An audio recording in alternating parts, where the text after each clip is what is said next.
Саламатсыздар ма барлықтарыңызға? Бүгін Bouncy Balls сайты арқылы сыныпта тыныштықты сақтау үшін қолданылатын сайтты таныстырмақшымын. Ол үшін Google-ге Bouncy Balls деп тереміз және сайтқа ешқандай тіркелмей ақ кіреміз.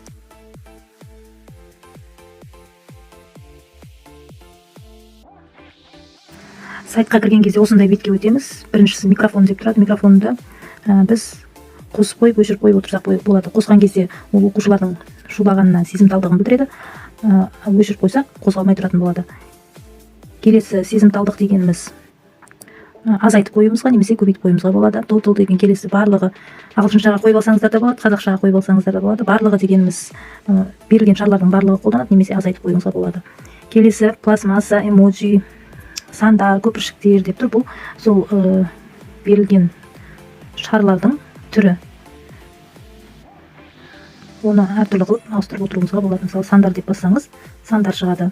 Көпіршіктер дегенді бассаңыздар, көпіршіктер деген шығады. Ең жақсы бұл сайтта Google-ға қосылып, бірден кез келген компьютерден немесе ноутбуктен мектептегі тақтаға қосып қолдансаңыздар болады. Бастауыш сыныптарға өте керемет әдіс. Қолданып көріңіздер.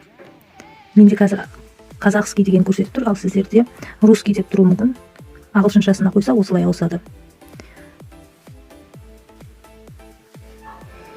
Видеоны соңына дейін көргендеріңізге рахмет. Арнама тіркеліп, комментарий қалдырып, лайк басып қойыңыздар. Сау болыңыздар.